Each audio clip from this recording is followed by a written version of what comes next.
from Mr. Morton's Barmy Book of Bonkers Bits. Hello, I'm Mr. Morton, and welcome to Mr. Morton's Barmy Book of Bonkers Bits. Say, have you ever heard the story about the Wafer Bones? No? Well, you see, Bea Hart did not dislike KitKats. Bea Hart disliked the wafer inside KitKats. To her, the wafer was dry. The wafer was crunchy. The wafer felt like chewing a very thin bit of ceiling. So Bea had developed a system. Whenever she got a KitKat, she ate the chocolate off the outside first. Carefully, patiently, all four sides and both ends. Every last smear of chocolate. And then, when she was left with a pale, naked wafer finger inside, she discarded them. Like chicken bones. Like wafer bones. Picked clean. But not in the bin. And not on a plate. Not like a normal person. No, Bea dropped them wherever she happened to be. Behind the sofa, under the coffee table, and once, disastrously, into somebody's shoe. Her mum found that one by putting her foot in it. She made a noise that brought Dad in from the garden and the cat in from next door. "Bea," Mum said, holding up the wafer between two fingers, "have you been leaving your biscuit bones around again?" "Oh, it's the bad bit." "There is no bad bit in a KitKat." Bea gave her a flat look that only a kid can give to an adult. That look meant, "We've had this discussion before, and you were wrong then as well." Her brother Max, who was 11 and took biscuits very seriously, looked horrified. "The wafer," he said, "is the whole point." "Oh, it tastes of nothing," said Bea. "It tastes of wafer. That is not a flavor." Max stared at her in the wounded silence of a man whose deepest beliefs had just been insulted. Later that evening, Bea found the last KitKat in the cupboard. Now, the last KitKat was not just a biscuit. The last KitKat was a family event. You did not simply have the last KitKat. You announced it. You asked questions. You waited to see if Dad made a grab for it first. But Bea had come home from school with a head full of spellings and a stomach full of nothings. And there it was in its bright red wrapper, calling to her. "Bea, Bea." So she took it. She peeled the wrapper and ate the chocolate, and then dropped the wafer bone behind the sofa without even looking. And with that, really, that should have been the end of it. But it wasn't. You see, that night, Bea brushed her teeth, put on her pajamas, and climbed into bed. The house went quiet. The nice kind of quiet. And she was nearly asleep when she heard it. A tiny sound. A crunchy sound. Crunch. Bea opened one eye. Nothing. So she shut it again. Crunch. Then another sound. Click, click, click. Bea sat up. Her bedroom door was slightly open, and the hall beyond it was dark.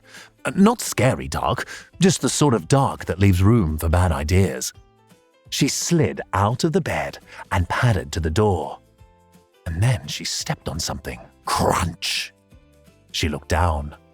A KitKat wafer finger lay on the carpet just outside her room. Naked.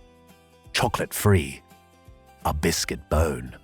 Pointing inwards, straight at her door. Bea stared at it. Then she looked up. At the top of the stairs was a pile. A neat pile.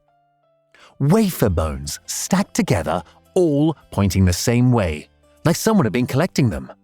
All of them, every single one she'd ever dropped. Bea narrowed her eyes. "Max?" she whispered. She was about to stomp down the hall when she heard the sound again. Crunch, click, crunch. Something was being assembled.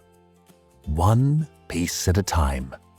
Slowly, carefully, as if someone was enjoying themselves. Then silence. 3 full seconds of it. And then, very slowly, one single wafer bone slid under Bea's bedroom door and onto the carpet. It stopped there, pointing straight at her bed. She looked closer. There were words pressed into it. Tiny ones. 4 of them. Eat the whole thing. Bea made a noise. It started as a word, but it ended as a squeak. And she yanked the door open. The hallway was empty. But then something moved. At the top of the stairs, standing perfectly still in the gloom, was a skeleton. A small one, about the size of a cat, made entirely of wafer bones. Her wafer bones. It had a spine. It had ribs. It had hands. It had legs. It even had a head, with 2 dark little eyes pressed into it. The skeleton lifted one wafer arm and pointed at Bea, and then pointed down the stairs. No, thank you, said Bea. The skeleton took a step. Click. Then another. Click. And another. Click. Bea grabbed the nearest thing she could to use as a weapon. It was her sock. A stinky sock. And she held it out in front of her. "Stay back," she whispered. The skeleton took another step, and Bea threw the sock, and it hit the skeleton square in the chest. And the skeleton collapsed instantly, like a badly built tower of breadsticks. The wafer bones scattered everywhere, and one rib slid straight into Bea's room and came to rest by her slipper. From downstairs came a strangled giggle. "Max!" Max appeared at the bottom of the stairs wearing a hoodie, a head torch, and an expression of such pride that Bea nearly pushed him down the stairs. In one hand, he was holding a tub of Nutella. "Food glue," he said. "You made a biscuit skeleton. I made a point. You made a crunchy horror film." Max came up the stairs and pointed at the wreckage. "You left wafer bones behind the sofa like a person raised by badgers. I did not. You did. Behind the sofa, under the coffee table, in a shoe, Bea. A shoe." He looked genuinely hurt. "The wafer is a structure, the support, the crunch. Without the wafer, it's just a floppy chocolate. Floppy chocolate sounds fine." Mac looked as if he needed to sit down. He pointed at the scattered pieces. "Look at them." Bea looked. In the half-dark, the wafer bones no longer looked frightening. In fact, they looked quite pathetic. "Dry," said Max quietly. "Abandoned. Unloved." "You are incredibly weird," said Bea. "I'm being educational." Bea sighed. Then she held up a hand. "Fine, new system. I eat the chocolate, and you can eat the wafer. We'll form a snack alliance." Max went completely still, and his brain did the maths. The chocolate for her, the wafer for him. No waste, no arguments, no biscuit bones in shoes. His mouth opened slowly. A snack alliance. Bea nodded. Max held out his hand, and they shook on the landing with enormous seriousness. Then Max bent down and began gathering the wafer bones, muttering while he worked. Honestly. Bea stepped over the remains and went back to bed, and the house settled down again. She was nearly asleep when she heard one little crunch from the hall. She opened an eye. But nothing slid out of the door. No wafer bone, no message, just darkness. "Probably Max," she muttered, and she went to sleep. Downstairs, Max was in the kitchen scraping the wafer bones into the bin. Snack alliance. Good deal that, yeah.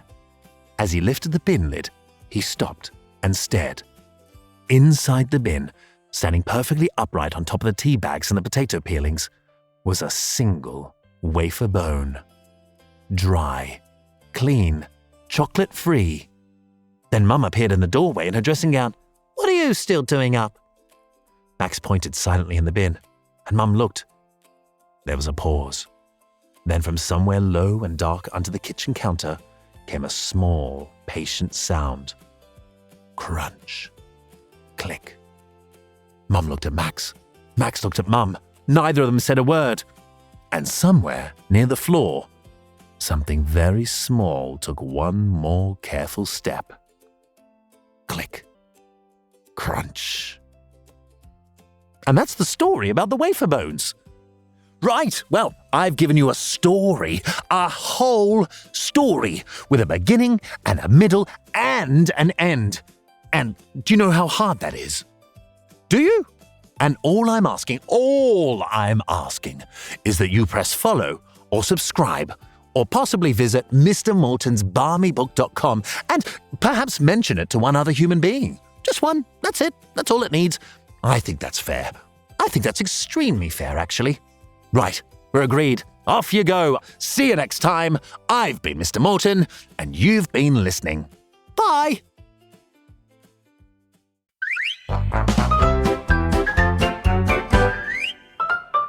Thanks for joining Mr. Morton in his brilliantly balmy bonkers book. Spread the word to your wonderfully wacky friends. Like this episode, leave a comment, and subscribe for more silly stories. Or visit mrmortonsbarmybook.com. And remember,